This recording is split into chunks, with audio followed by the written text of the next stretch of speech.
예, 선생님 뭐 워낙 우리 시단에서 오랫동안 늘 푸른 나무처럼 서 계신 분이어서 따로 길게 소개를 드리는 게 무색할 수도 있습니다. 그래도 자리가 자리인 만큼 간략하게 선생님 양력을 좀 소개하고 가자면 1945년 우리가 흔히 말하는 해방군이시죠.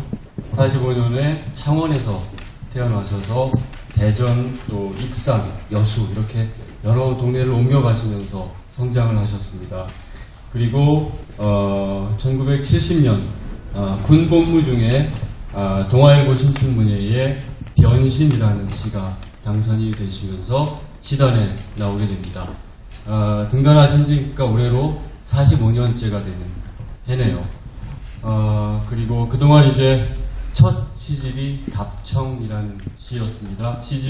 1974년도에 그 이후에 정은강의 삽을 싣고 또 한 그리움이 다른 그리움에게 시를 찾아서 또 돌아다 보면 문득 최근에 그리운 나무 이렇게 6권의 시집을 발표를 하셨습니다. 그 사이에 김소영 문학상, 또 시와 시학상, 만해 문학상, 육사시 문학상, 지용 문학상, 구상 문학상 이런 문학상들을 수상을 하셨습니다. 그러면 저도 잠깐 앉아서 이제 진행을 좀 하겠습니다.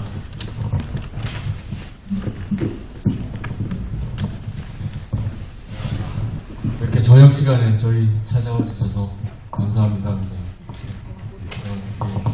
노프진 선생님 모시고 제가 이렇게 얘기를 나누게 돼서 영광스럽기도 하지만 또 두렵고 조심스러운 마음이기도 한데 우선 이렇게 귀한 시간에 여기까지 발걸음해 주신 여러분께 간략하게 인사 말씀을 좀 해주신다면. 여러분 뵙게 돼서 반갑습니다. 반갑습니다. 저희는 좋은 자리에 불러주신 신대창 가수한테 고맙습니다. 제가 감사합니다. 여기가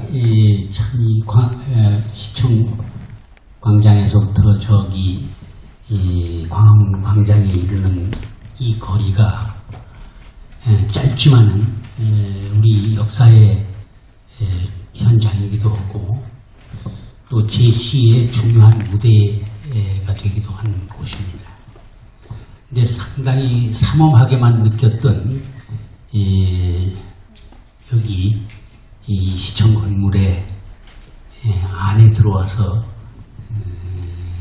여러분을 뵙게 되니까 감회가 깊습니다. 아마 선생님 유명한 시들이 많고 또 노래로 만들어진 시들도 많이 있을 겁니다. 그래서 아마 시 노래 콘서트도 뭐 적지 않게 하셨을 것 같은데 이렇게 책이 있는 도서관에서 콘서트를 하니까 느낌이 어떠신가요? 처음에 도서관에서 이 콘서트를 한다고 그래서 좀 놀랐습니다. 왜냐하면 조용하게 책을 읽고 있는 사람들 곁에 가서 그 소음을 내는 게 큰 신뢰가 될 것 같아서 좀 걱정스러웠었는데 마침 오늘이 알고 와서 보니까 휴관일인데요. 이런 행사에 참 오게 된 게 참 기쁘죠. 도서관의 행사에서 콘서트 형식은 아니고 요즘 자주 독자와의 대화라든가 뭐 이런 어떤 걸 조용하게 얘기할 수 있는 자리는 있었습니다. 저희 신재창 씨가 나름 상식이 있는 사람이어서 이렇게 휴관일을 택해서 주로 월요일 저녁에 공연을 합니다. 오늘도 선생님 멋진 모자를 쓰고 오셨어요. 이렇게 선생님을 이렇게 검색을 해보면 프로필 사진에 이렇게 빵모자를 쓴 사진들이 많이 있습니다. 그 모자 쓰시면 시가 잘 써지시나요?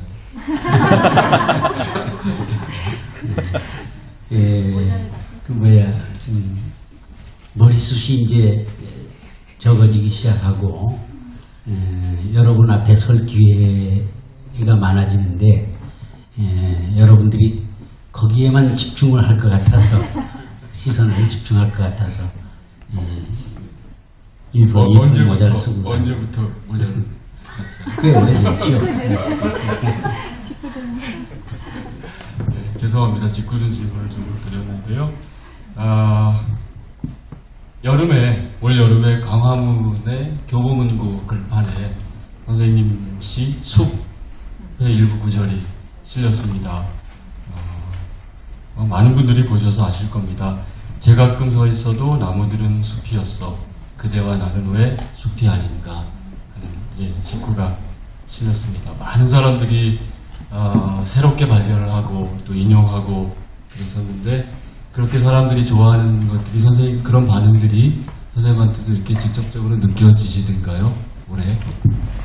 예, 그 시는 제 41살 먹은 제 딸내미가 제일 좋아하는 시인데 저도 그 시를 언제 썼는가 하고 이렇게 찾아봤더니 70년대에 쓴 거예요. 그러니까 벌써 40여 년 전에 쓴 시가 이제사 여러분들 눈에 띄게 된 꼴인데 올해가 마침 광복 70주년을 맞는 해고 또 아울러 분단 70년이기도 하고 제 나이가 만으로 70을 맞는 해입니다.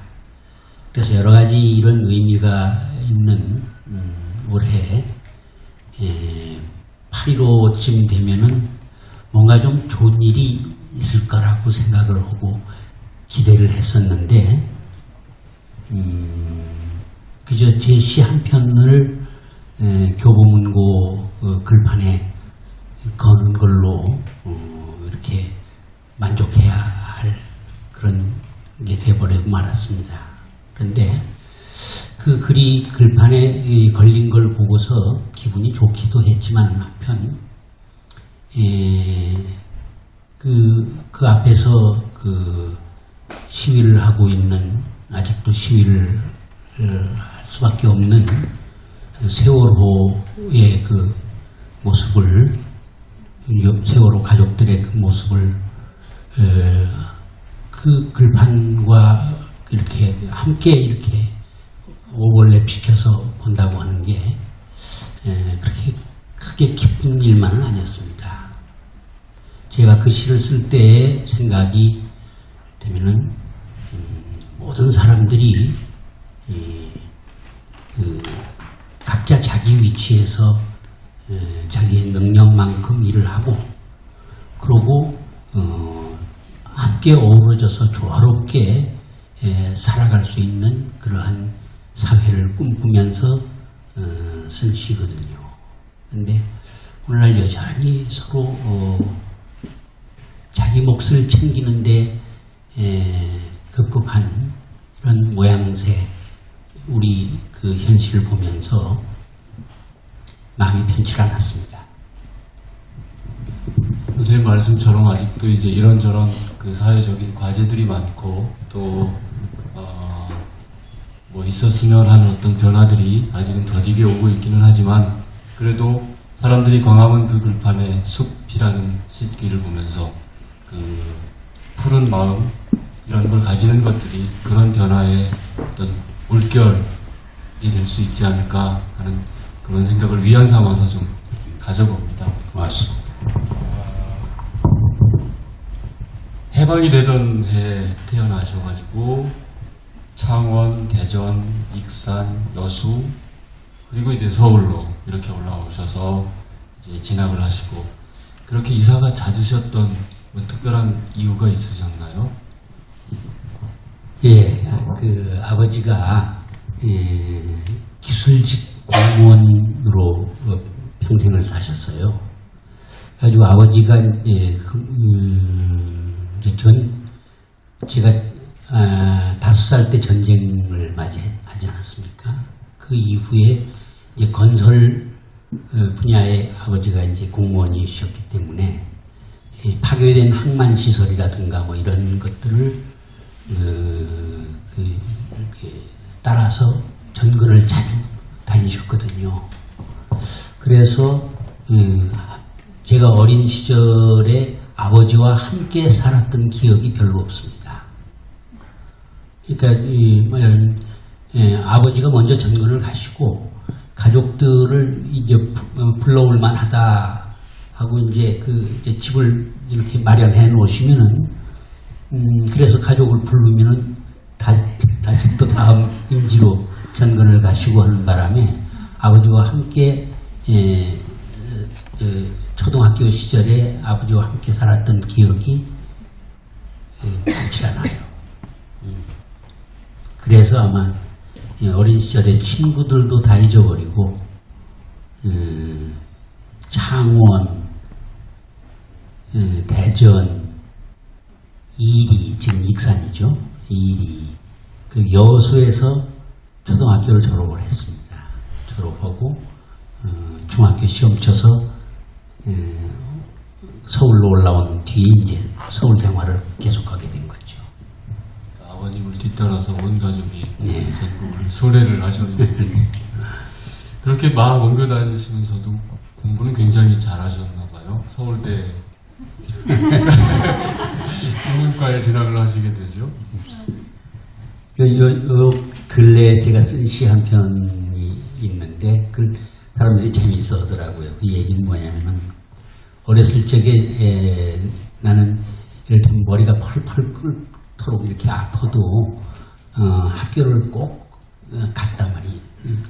이 애들이 나 모르는 사이에 쟤들만 아는 공부를 할까 봐서 그게 두려워서 그랬다는 얘기를 했더니 내가 자주 나가는 술집의 여주인이 그 얘기를 듣더니 저는 저 빼놓고 애들이 놀까 봐서 학교를 안 빼먹었다고 그러더라고요.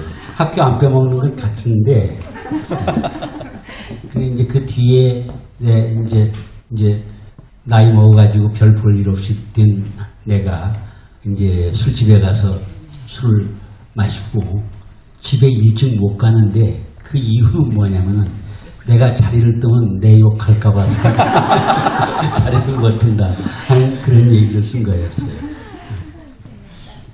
개인적인 얘기입니다만 요새 애들은 좀 달라요. 저희 아이만 해도 조금 몸이 아프면 학교 빠지겠다고 하고 선생님한테 연락해달라고 골치가 아픕니다.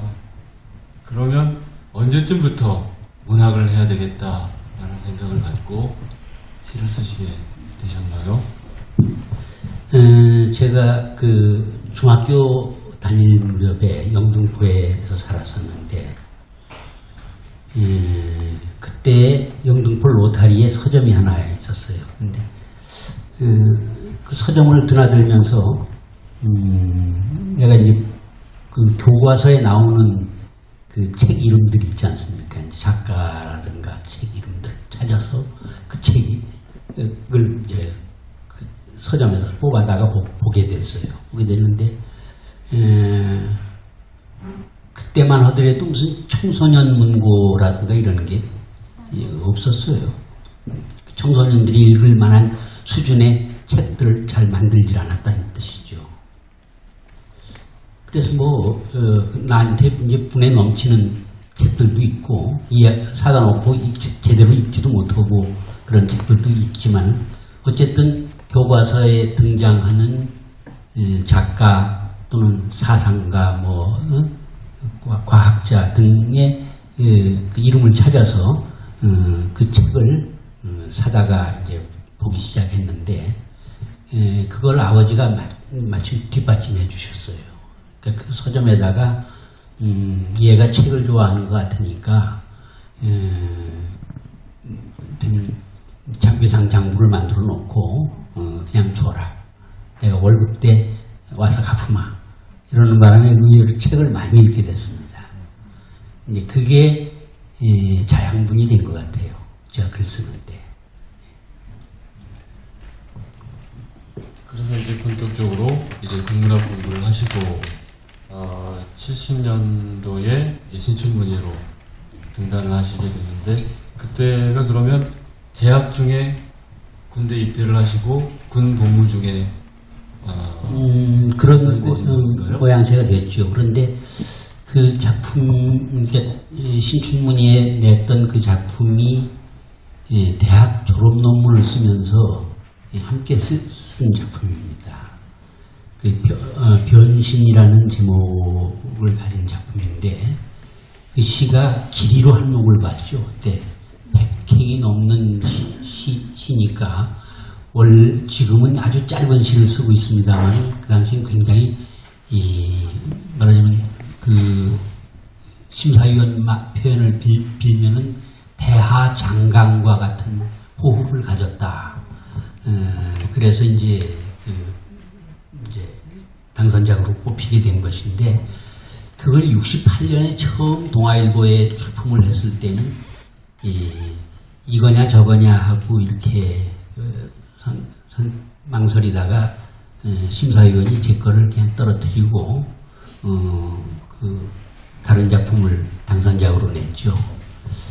그때 이제 그 심사평을 보면은 옥석이 있다는 표현을 쓰더라고요. 그러니까 옥같이 빛나는 부분도 있지만은 돌이 많이 섞여 있다는 뜻이겠죠. 그러니까 이제 그 길다가 보니까 잘 이렇게 뭐라 그럴까 잘 수습을 못한 그러나 어떤 싹수는 보이는 그런 작품이다 이런 의미였을 거예요. 그거를 들고 이제 그 원고뭉치를 들고 이제 입대를 하게 된 꼴이죠. 그렇고 뭐 군대 생활을 할 때는 뭐 그걸 다시 들여다볼 정신이 없으니까 제대할 무렵쯤 되니까 이제 마음의 여유도 좀 생기고 그래서 말년병장 아니 병장이 아니고 소대장이었습니다. 바로 퇴직을 했기 때문에 장교로 가셨군요. 예, 그래서 그 시간 여유가 이제 제대할 무렵쯤 되니까 여유가 좀 생기고 그래서 다시 들여다봤더니 정말 돌이 보이더라고요. 이런 돌을 좀 걷어내면서 퇴고를 해서 다시 출품을 하는데 같은 신문사에 2년 뒤에 이제 5기로 거기다 낸 셈이죠. 냈더니 그것이 당선되는 바람에 나한테도 시적인 재능이 있는 모양이다 하는 걸 스스로 확인하게 되는 것이죠. 한 번 실패를 하시고 두 번째 그렇습니다. 모기를 부셨네요.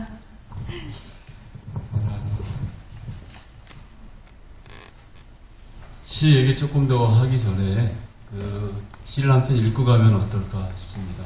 웬만하면 그 시를 잘 안 읽어주시는 분인데요. 우리 도서관장님께서 정희성 선생님이 오신다고 하니까 시를 딱 준비해가지고 한 편 읽어주시겠다고 대기를 하고 계십니다. 박수로 주셔서 듣도록 하겠습니다. 예, 제가 사실은 시를 못 읽기도 하고 또 선생님 앞에서 읽으려니까 떨려서 네, 해보겠습니다.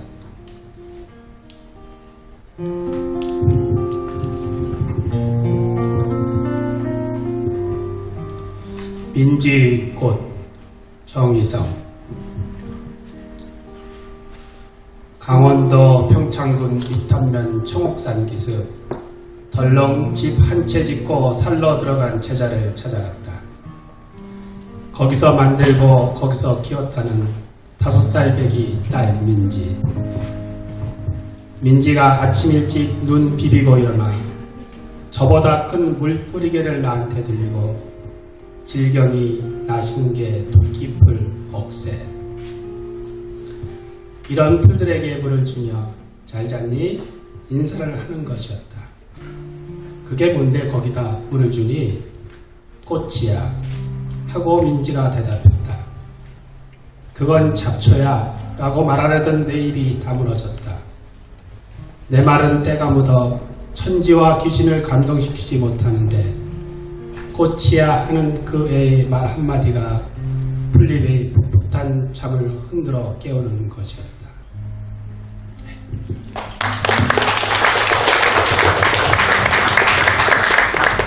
고맙습니다.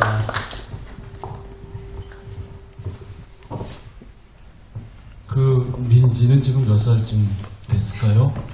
예, 제가 교편 생활을 시작한 것이 72년부터 2007년까지 35년간 한 학교에서만 근무를 했습니다. 마침 이제 사립학교이기 때문에 그게 가능한 건데, 이제 두 번째 해에 졸업을 시킨 졸업생의 딸인데, 그 딸이 이제 대학을 입학했거나 대학생 졸업반이 됐거나 그쯤 됐을 걸로 생각이 듭니다. 비교적 그러면 초기에 쓰신 시에 해당이 되는 거네요, 이 시는? 초기는 아니죠. 초기는 아닌데, 네. 이 시가 쓰여지는 게 시를 찾아서에 나올 거예요. 시집에. 그러니까 2001년도에 그 시집이 나왔죠. 그쯤 됐겠네요. 예.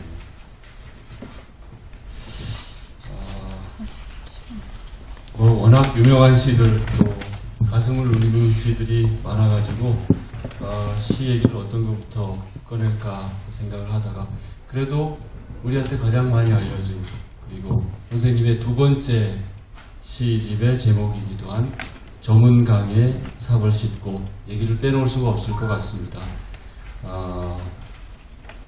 이 시 우선 낭송을 한번 들어보고 얘기를 나누면 어떨까 싶은 생각이 드는데요. 연이어서 정말 낭송가 선생님이세요. 최경의 낭송가 선생님한테 낭송을 듣고 얘기를 나눠보도록 하겠습니다.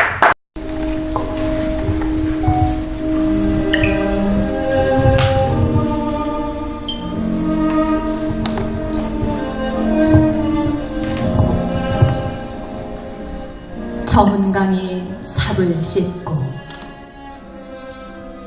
정희성.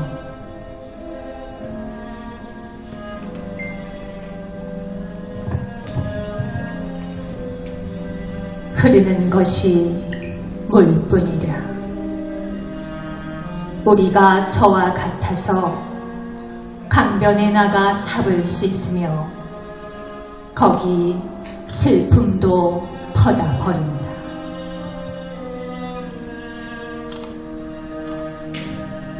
일이 끝나 저물어 스스로 깊어가는 강을 보며 쭈그려 앉아 담배나 피우고 나는 돌아가야 한다.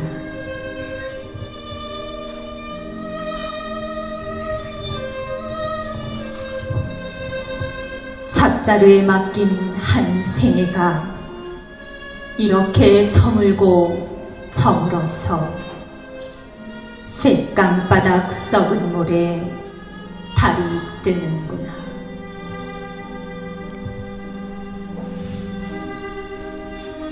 우리가 저와 같아서 흐르는 물에 삽을 씻고 먹을 것 없는 사람들의 마을로 다시 어두워 돌아가야 한다.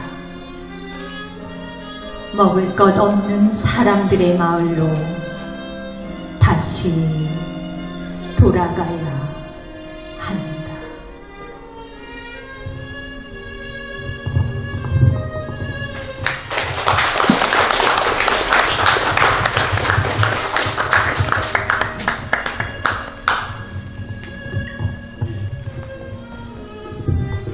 유명한 시고 또 여러분들께서 낭송을 하셨지만 제가 듣기에는 최경희 선생님 낭송이 제일 좋은 것 같습니다. 선생님 듣기에도 그러시죠? 좋습니다. 네, 이 자리에서는 그렇다고 얘기해 주셨네요. 이 시는 그러면 언제 어디서 어떤 마음으로 쓰신 시인가요? 가끔 이제 정강이 어디에 있냐고 이렇게 묻는 분들이 있어서 저도 잘 모른다고 얘기를 하는 경우가 많았습니다. 어쨌든 근데 4대강에는 속하지 않습니다. 근데 이게 1978년에 정운강의 39호라는 시집을 묶어내게 되니까 아마 그 이전 어느 시기에 쓰여진 걸 거예요. 그런데 어쨌든 70년대에 쓰여진 시라고 하겠는데, 이제 저는 이제 70년대에 문학을 시작을 한 사람이죠. 그 70년대라고 하는 시대가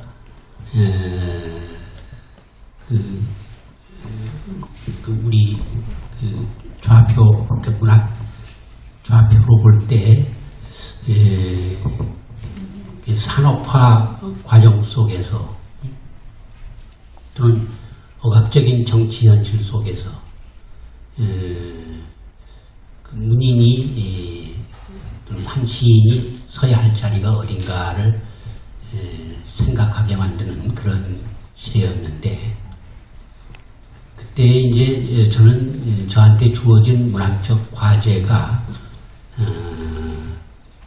분명히 있을 거라고 생각을 하고, 그걸 생각을 할 때 산업화 과정 속에서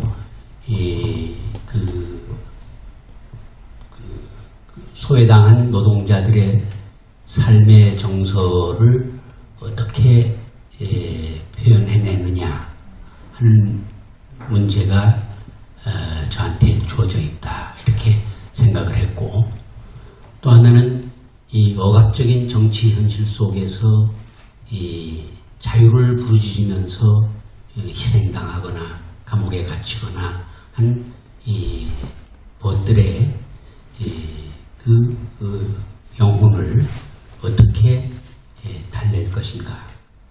내 자신이 용감하게 현장에 뛰어들어서 투쟁을 할 만한 힘은 가지고 있지 않았기 때문에 문학으로서라도 내가 이것을 감당해내야 되겠다, 이런 각오였던 거죠. 그 두 개의 축이 40여 년간의 제 문학을 이끌어온 두 개의 축이라고 얘기할 수가 있을 겁니다. 그 중에서 이제 정문강의 49호는 노동 현장에서 조직 노동자들이 이렇게 만들어져 나오면서 농촌에는 이제 노인들만 남게 되고 농촌 사회가 붕괴되어가는 그런 상황이었죠. 그러니까 그 속에서 이 조직 노동자에도 속하지 못하고, 그저 농촌의 농민으로 생각할 수도 있고, 아니면 변두리의 비조직 노동자라고 할 수 있는 그러한 사람들, 그래 삶의 정서를 표현한 거라고 보겠는데, 마침 그 삽이라고 하는 한 단어가 그 시대를 적절하게 조명해주는 하나의 어떤 시어로서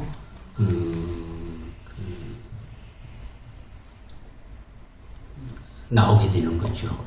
말하자면 삽이라고 하는 단어가 이제 시에서 그렇게 빛을 발한 적이 별로 없는데, 마침 그 시대를 잘 만나가지고 그 삽이라는 단어가 문학어로서 승화되는 그런 어떤 모습을 볼 수가 있었습니다. 이 시로 인해서 삽이라는 것이 어떤 문학에서의 어떤 분명한 이미지, 이런 걸 가지고 등장을 하지 않았나 싶은 생각이 듭니다. 정은광의 삽을 싣고가 1978년도에 내신 시집이고, 그 다음에 한 그리움이 다른 그리움에게가 1991년에 나온 시집이죠. 이 두 권의 시집에 대체로 보면 이제 선생님께서 사회 현실에 맞서서 어떤 사회적 신념이라든가 비판이라든가 이런 것들이 담긴 시들이 수록이 되어 있는 걸로 보여집니다. 그런데 그때 사실 굉장히 엄혹한 시대였고 더더구나 선생님은 교단에 계셨잖아요. 그런 시들 때문에 혹시 압력이라든가 또 핍박이라든가 이런 것들이 들어온 적은 없었나요? 그런 걸 직접적으로 느끼지는 못했습니다. 근데 다만 그 감시를 당하고 있었다고 하는 것은 알 수가 있는 게 행정실에서 하는 얘기가 당신 도대체 밖에서 무슨 짓을 하고 다니기에 와서 형사들이 와서 묻고 가느냐 그런 거예요.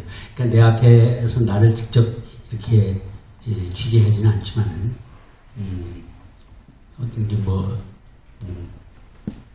어딘가가 좀 문서가 좀 쌓여 있을지도 모르죠. 감시를 받는 시인이셨던 거죠. 예. 그 시절에 이제 나왔던 시 중에 제가 개인적으로 찾아보다 보니까 이런 게 있습니다. 그 안도현 시인이 이렇게 평을 했어요. 훗날 지나간 1970년대와 1980년대가 어떤 연대였느냐고 누군가 묻거든 이 시를 꺼내서 보여주자. 이렇게 이제 평을 한 시가 있는데 아버님 말씀이라는 시가 있습니다. 다 읽기는 좀 길고요. 일부만 제가 소개를 해드리면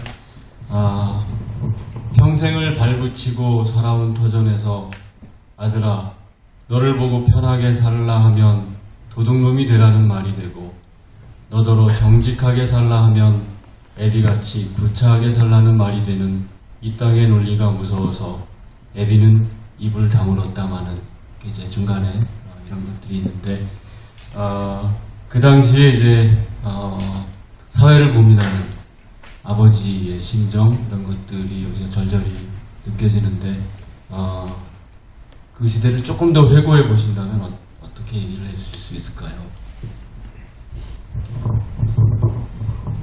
글쎄요, 제가 대학 다닐 때는 데모들을 많이 했어요. 굉장히 많이 했습니다. 그때 이제 저보다 저보다 조금 선배들이 이제 시인들이 누구냐면 김지하, 조태일, 이성부 이런 그 사람들이 뱀띠일 거예요. 41년생 그룹들인데 거기 좋은 문인들이 많습니다. 그분들이 대개 6.3 데모, 말하자면 한일협정을 반대하는 그런 데모를 굴욕적인 한일협정을 반대한다고 하는 시위를 했었어요. 근데 그때의 예를 들면 한일협정의 잘못된 한일협정이 지금까지도 후유증을 남기고 있지 않습니까? 지금 여기 무슨 일본에서는 그때 해줄 만큼 다 해줬다고 그들은 얘기하는 거고 이쪽 우리 정신대로 끌려나갔던 그 사람들은 아무런 피해 보상을 받지 못했고 이런 상황까지 지금 온 거 아니에요. 그러니까 일본 사람들의 논리로 말하자면은 너희 정부에서 받아내라 이거예요. 그때 해줄 만큼 다 해줬다. 그게 그 사람들의 논리인 것 같아요. 근데 그런 시위를 많이 하고 그러던 시절에 저는 그냥 용기가 없으니까 뒷전에서 왔다 갔다 했죠. 왔다 갔다 했지만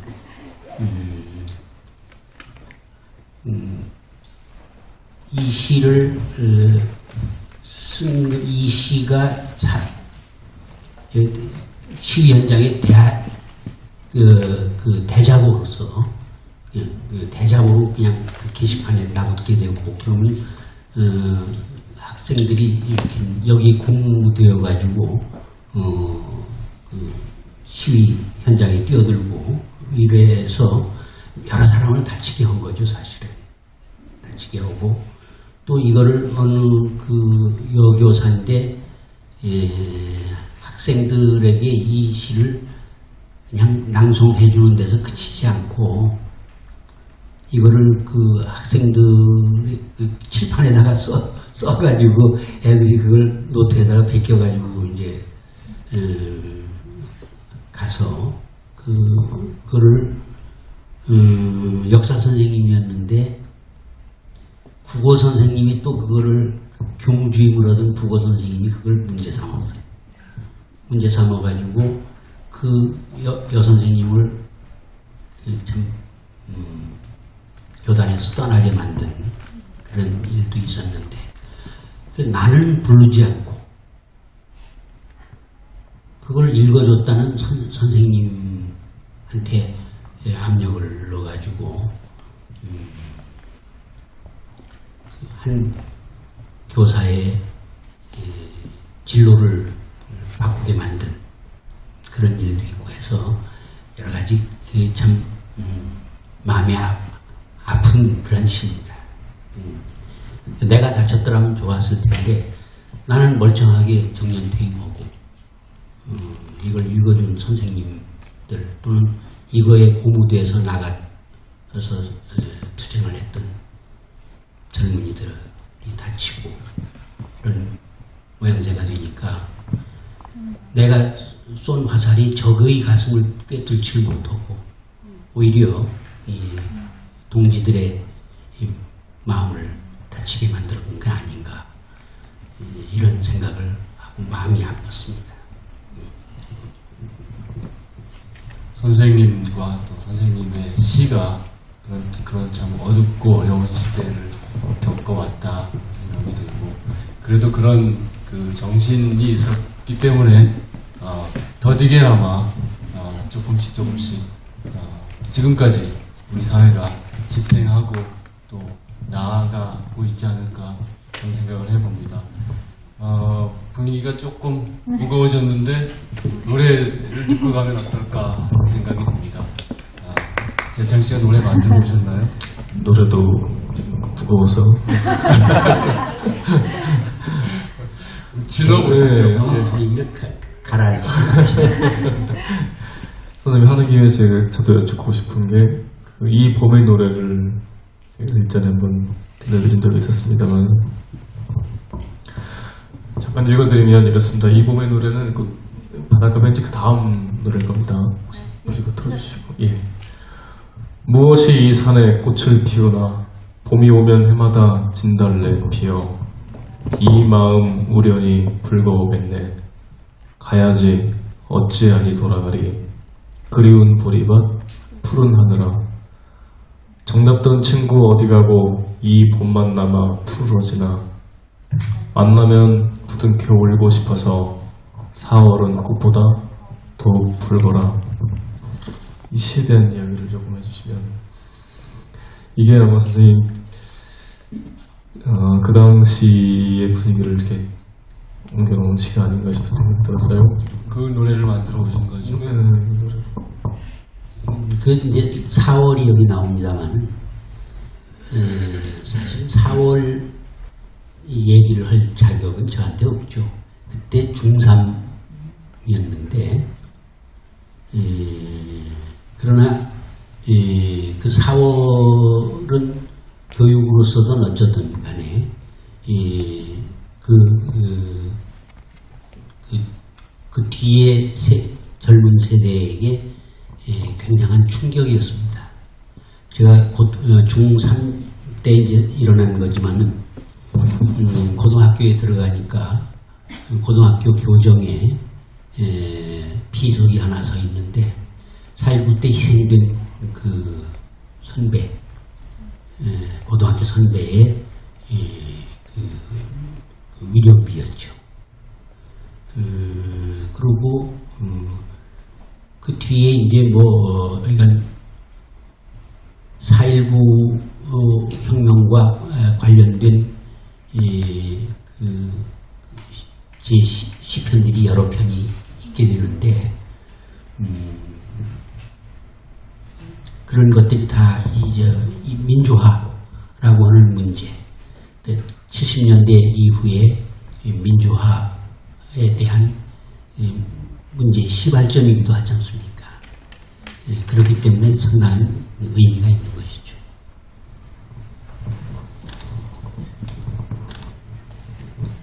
노래로 그럼.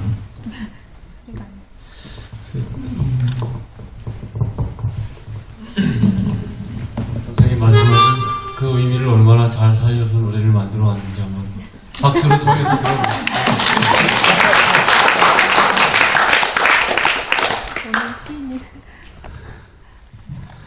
그때 저는 궁금한 건 그때 그토록 외치던 민주화가 지금은 과연 실현이 되고 있는가 의문스럽죠.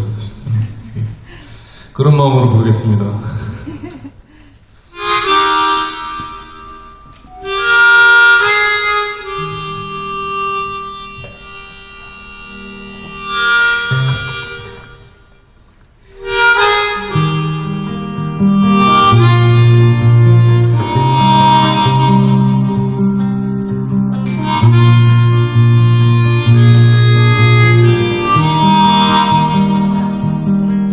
무엇이 이 산에 꽃을 피우나 봄이 오면 해마다 진달래 피어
정답던 친구 어디 가고 이 봄만 나 부르러지나 만나면 부둥 겨울곳에서 4월은 꽃보다 더욱 붉어나 가야지 없지 않니 돌아가리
기분 좋습니다. 이 시를 노래 만들면서 녹음을 이제 제가 또 처음에 노래를 만들 때는 살짝 녹음해놨습니다. 잊어버리지 않게. 자꾸 우리 컷 때는 이게 자꾸 올라와서 한참 이렇게 있다가 하고 다시 하고 막 그랬어요. 저는 이제 선생님께서 그 78년도에 전문강의 삽을 싣고 나왔는데 그 전해에 제가 태어났으니까요. 대학 다닐 때 저는 이제 어떻게 했냐면 그 80년도 광주 사태나 이런 것들조차도 제가 자료를 찾아보고 이런 과정을 겪어서 우리가 지금 이런 상황에 있구나라는 걸 알았으니까 4.19 역시도 제가 찾아보고서 알지 않았으면 잘 몰랐던 사실들이죠. 대략 삽 씻을 무렵에 태어난 아이. 그러면 처음에 이 시도 그런 의미일 거라고 생각을 못하고 이렇게 들여다보는데 나중에는 알겠더라고요. 4월 곡보다 더욱 정답된 친구들은 사실 이 자리에 없는 분도 있고 혹은 거기에 희생된 분도 있을 것이고 이런 것들이 위로 유추가 되는 그런 시였던 것 같습니다. 그게 이제 한참 세대를 건너뛰어서 우리 재창씨 가슴을 울리고 그게 이제 그 울림이 이렇게 노래로 만들어져서 이렇게 멋진 노래로 만들어서 좀 더 절규하듯이 불러야 되는데 충분히 아름다웠죠? 네. 내친 김에 노래 하나 더. 예, 그거는 어떨까? 약간 분위기를 좀 바꿔가지고. 선생님 시라고 생각하기 좀 달달한 시 같은 느낌. 예, 달달한 시를.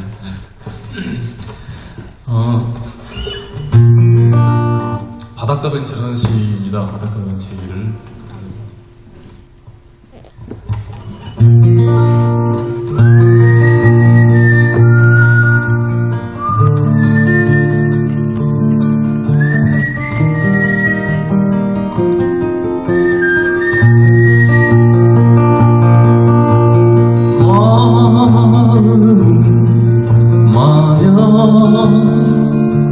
쓸쓸함을 구한다면 기차를 타고 정동진으로 가보라. 출렁이는 바다 떠가는 흰 구름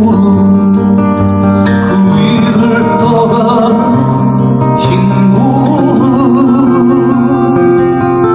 그리고 바닷가 모래의 작은 벤치에 너보다 먼저 외로움이 너를 기다리고 있으니 너를 기다리고 있으리.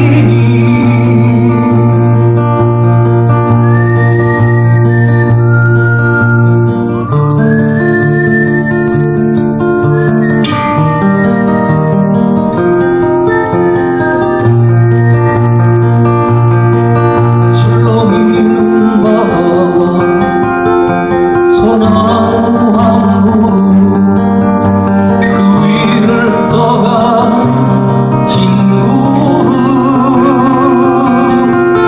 그리고 바닷가 모래의 작은 벤치에는 너보다 먼저 외로움이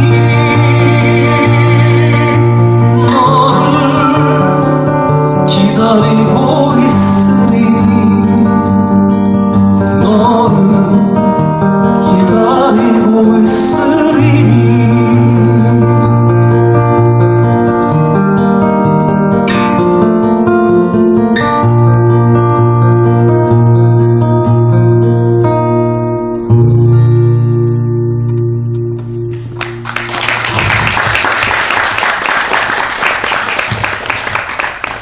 제 느낌에는 사람이 없는 그 바닷가 벤치에 그 바람이 한 줄기 스쳐가는 그런 느낌의 노래처럼 느껴지네요. 선생님 어떠신가요?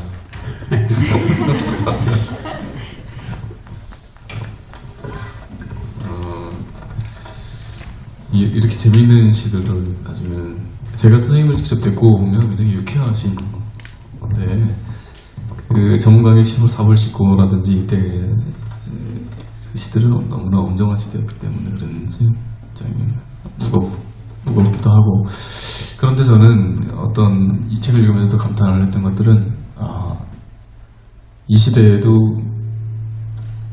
바른 말씀을 하셨다는 생각이 들었어요. 그래서 굉장히 어떤 감동이 더 됐던 게 보통 어려운 시대 그런 시대 이런 분들은 사실 피해가고 싶은 화두일 수도 있어요. 근데 그런 사회에 대한 이야기를 정면으로 글을 통해서 하시는 거라는 생각을 들었습니다.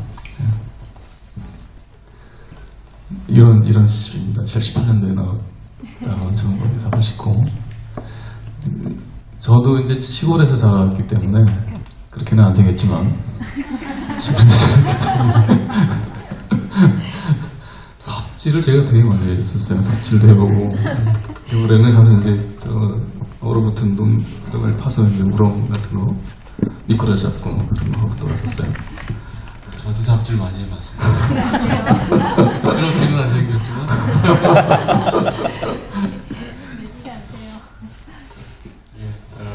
이제 그런 시대를 거쳐서 대략 이제 2000년대에 들어서면서 대체적으로 그 문단의 해석들이 선생님의 시의 빛깔에 변화가 있었다라는 해석들이 이제 나옵니다. 그리고 선생님께서도 지난 시절 분노의 감정과 미움의 언어로 시를 써왔음을 되돌아본다 이렇게 쓰신 적도 있었고요. 그런 변화의 어떤 계기랄까 또 그 변화의 방향이랄까 그런 것들은 어떤 것이었을까요? 제가 시를 써온 게 40수년간이 됩니다만은 가장 젊었던 시기에 한 30여 년간을 군사 독재 속에서 보내온 거 아닙니까? 그러다 보니까 너무 내 언어가 전투적이고 또 이를테면 그 미움의 언어에 길들여지게 된 거를 나중에 이제 민주화 선거혁명으로서 이제 민주화되기 시작한 그 무렵에 이제는 좀 평화로운 말을 좀 하고 죽어야 되겠다. 그 이제 미움의 언어에서 이제 사랑의 언어로 전환을 하자.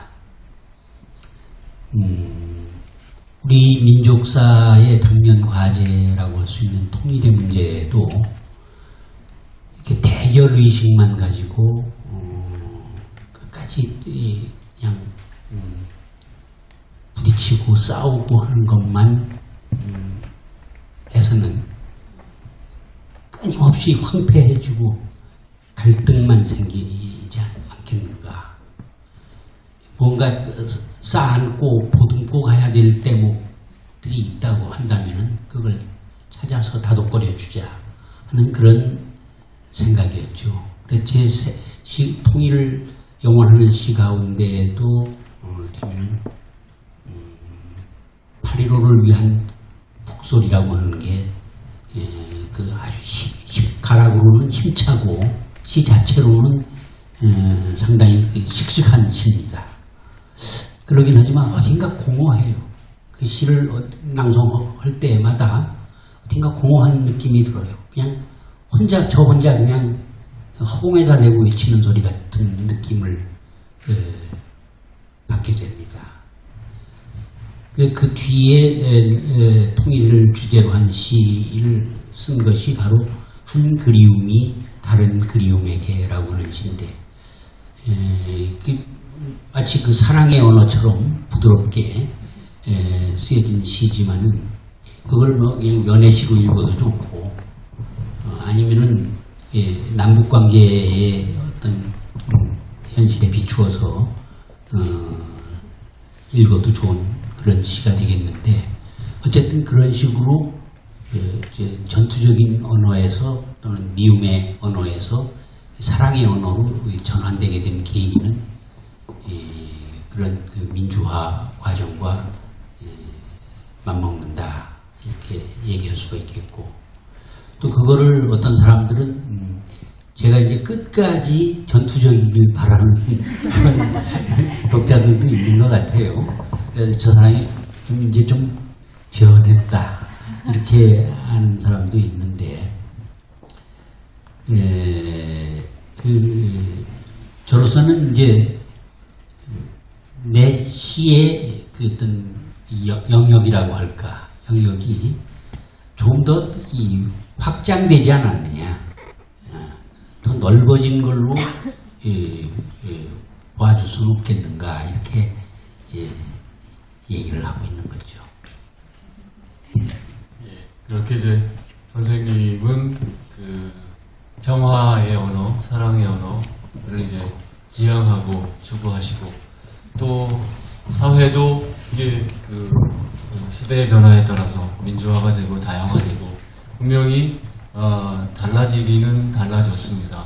그런데 선생님이 그렇게 그 당시 어려운 시절에 바라고 외치던 그런 방향이었는지는 모르겠어요. 또 그렇지 않을 수도 있을 것 같고, 그래서 분명히 달라지긴 달라졌는데 그 달라지는 것을 어느 만큼은 좀 안타까워하는 시각으로 그 달라짐의 방향을 그렇게 바라보면서 쓰신 시가 제 나름으로 해석하기에는 세상이 달라졌다라는 시가 아닐까 생각이 드는데요.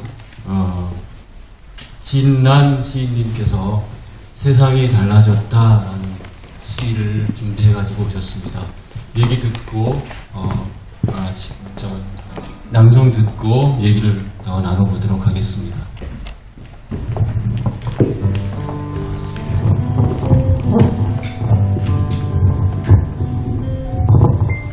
세상이 달라졌다. 정희성.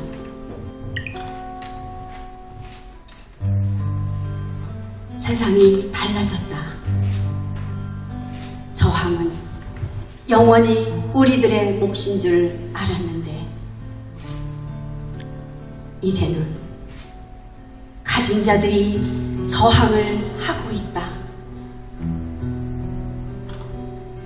세상이 많이 달라져서 저항은 어떤 이들에게는 밥이 되었고, 또 어떤 사람들에게는 권력이 되었지만, 우리 같은 얼간이들은 저항마저 빼앗겼다. 세상은 확실히 달라졌다. 이제는 벗들도 말수가 적고, 개들이 뼈다귀를 물고 나무 그늘로 사라진 뜨거운 여름 낮의 한때처럼 세상은 한결 고요해졌다.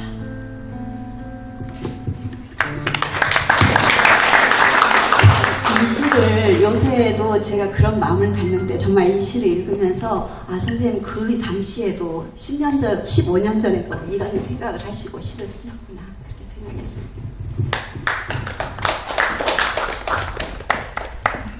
뼈다귀를 물고 나무 그늘로 사라진 뜨거운 여름낮의 한때처럼 세상은 한결 고요해졌다, 이렇게 얘기를 하십니다. 그 이전의 세대보다 그 이전 세대보다 그 요란했던 뜨거웠던 그 시절보다 분명히 세상은 달라지기는 했는데 그게 고요한 세상이 되어버렸다는 어떤 안타까운 것들이 굉장히 진하게 묻어있는 것 같습니다. 조금 선생님께서 그 마음을 좀 설명을 해주시면 어떨까요?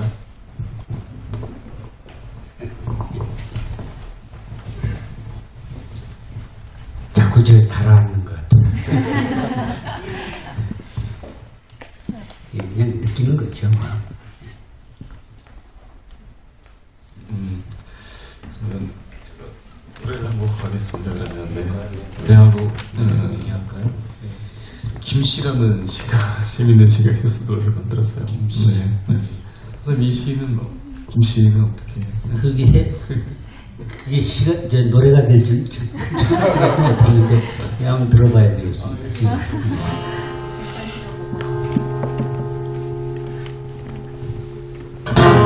돌을 던지는 낙서주 냄새 풍기며 김씨가 찾아와 다름을 두며 산다는 것이 이처럼만 노엽게 한다. 한 칸을 뛰어가도 오늘따라 이렇게 가는 멀어 뛰어도 갈 곳은 없고 김씨를 붙들고 마음을 두는 날은 다투다가 돌을 던진다. 돌을 던진다. 막서주 냄새 풍기며 김씨가 찾아와 마음을 두면 산다는 것이 이처럼 나를 노엽게 한다. 한 칸을 뛰어가도 오늘따라 이렇게 가는 멀어 뛰어도 닿을 곳은 없고 김씨를 붙들고 마음을 두는 날에 다투다가 돌을 던진다.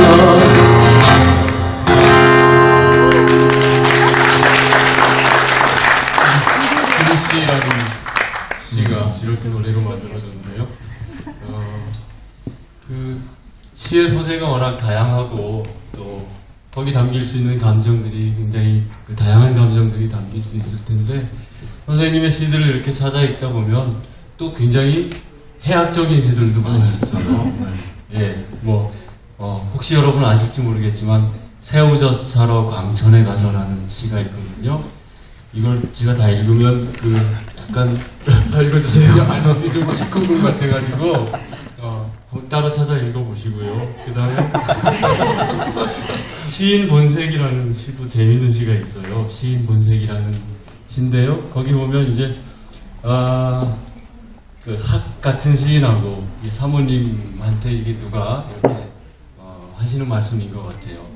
학 같은 시인하고 살면 사는 게 다 시가 아니겠냐고 이렇게 얘기를 하니까 이 말 듣고 속이 불편해진 마누라가 그 자리에서 내색을 못하고 집에 돌아와 혼자 구시렁거리는데 학 좋아하네. 지가 살아봤냐고. 학은 무슨 학? 닭이다 닭. 닭 중에도 오골개 이러면서 그런 시들도 있습니다. 재미있는 시들도 많이 있어요. 선생님 시를 찾아 읽다 보면. 예, 시간이 9시가 거의 다 돼가는데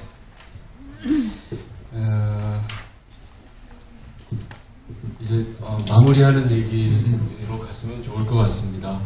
최근에 선생님께서 이제 내신 그 근작 시집이 2013년에 나온 그리운 나무라는 시집입니다.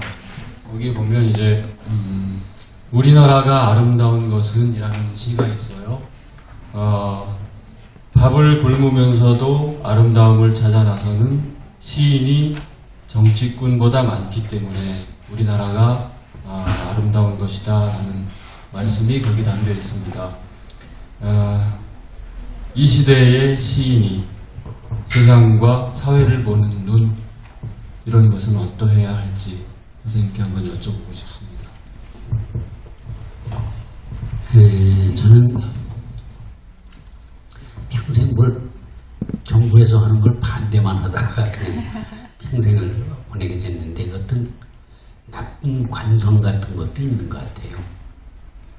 그러니까 그 시대를 사는 젊은이들이 자기 시대의 문제를 자기 시각에서 이렇게 바라볼 수 있어야 됩니다. 근데 그래가지고 어느 시대나 뭐 문제가 없는 시대가 어디 있겠어요. 제가 이제 살아온 시대는 이제 지금 그 해방 동의로 이제 태어났기 때문에 현대사를 온전하게 다 겪어온 셈인데 너무 그 내 시가 어두운 곳만 비춘 것은 아닌가 하는 이제 반성도 하게 되는데 며칠 전에 제가 손주를 봤습니다. 손주를 봤더니 이제 내 옆에서 나를 잘 아는 사람이 하나가 하는 얘기가 이제 좀 시가 밝아지겠네요. 그러더라고요. 이렇게 좀 이제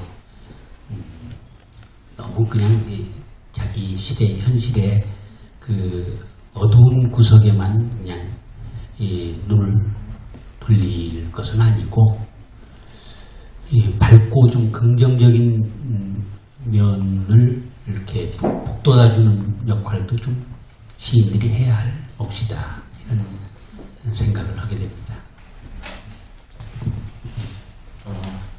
저희들도 마음에 새기고 그런 쪽을 바라보면서 노력을 해야 될 것 같습니다. 혹시 마치기 전에 선생님한테 궁금해서 이 질문을 꼭 한번 드리고 싶다 하는 분 계시면 질문해 주시죠.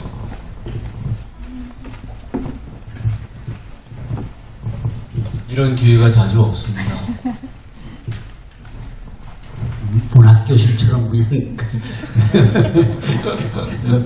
진행이 됐으니까 뭘 그러면 그 마치고 저 뒤에 시집이 있습니다. 시집을 구매하셔서 사인할 수 있는 시간을 잠깐 가지도록 할 건데요. 그러면 좀 마지막 마무리를 선생님께서 얘기를 충분히 재미있게 또 깊이 있게 해주셔서 특별히 질문은 없는 것 같고 노래 하나가 더 네 남았습니다. 주제가 된 전문가의 삽을 싣고라는 노래를 남았고요. 다른 정약용 선생님이 이런 얘기를 했다고 합니다. 시대의 아픔을 이야기하지 않는 시는 시가 아니다라는 이야기를 했다고 하는데 그런 면에서 보면 전 선생님의 시를 너무 존경할 수밖에 없는 이유가 있는 것 같습니다. 아픔을 피하지 않고 이야기해 주시는 자 전문가의 삽을 싣고 전해드리면서 오늘의 인사를 마무리하도록 하겠습니다.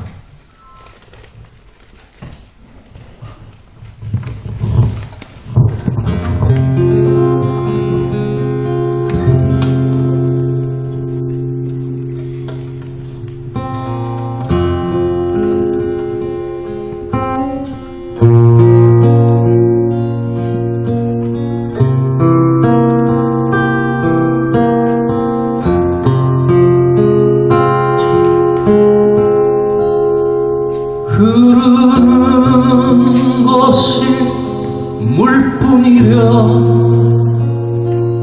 우리가 저와 같아서 강변에 나가 삽을 씻으며 거기 슬픔도 퍼다버린다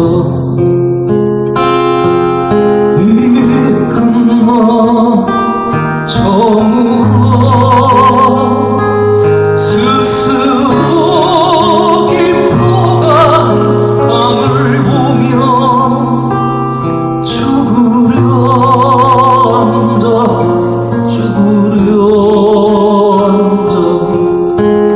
담배나 피우고 난 돌아갈 뿐이다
시간이 깊고 묵직했지만 그래도 참 따뜻하고 행복했죠. 네.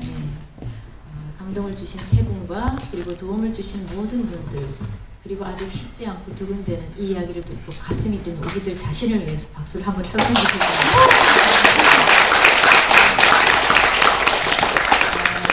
매일 우리가 살아가는 이 삶도 이런 기쁨과 감동으로만 늘 가득 찼으면 좋겠는데 사실 그렇지가 못하잖아요.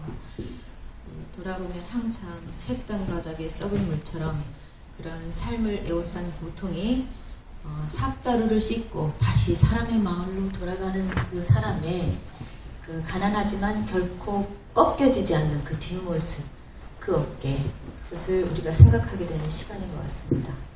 식구 속에 나오는 그 다시 어두워 돌아가야 한다 하는 그 마지막 구절이 다시 돌아가야 하는 그 슬픈 체념이 아니고 그 어둠 속으로 내가 다시 돌아가리라 라고 하는 그런 의지라는 것과 그런 작은 용기들이 모여서 결국 그 썩은 색강 위에 달을 돋게 하고 다시 내일 아침을 불러오는 힘이라고 하는 것을 믿고 싶습니다. 자, 모처럼 체위고 발표도 다시 풋풋하게 일어서는 그런 푸른 풀들처럼 일상에서 우리가 그렇게 힘들지만 끝끝내 일어서는 그런 여러분들이시기를 바라봅니다. 네, 다음 10월 19일 날은 문정희 선생님을 모시고 감동의 시간을 계속 이어갈 텐데요. 아까 선생님 말씀에서 좋은 재밌는 생각을 저도 하나 했어요. 나 없을 때 공부하고 더 재미있고 내 얘기 할까봐 자리를 못 떠나는 것처럼 여러분들이 안 오시는 그날 더 또 감동이 어떤 감동이 있을지 모릅니다. 확인을 하시려면 직접 오셔야 돼요. 네, 여러분들의 그런 관심과 지속되는 그런 참여가 이 어두워가는 세상을 계속 흔들어 깨우는 그런 힘이 될 것 같습니다. 오늘 함께해 주신 모든 분들께 진심으로 감사를 드리며 안녕히 돌아가시라는 인사를 전해드립니다. 감사합니다.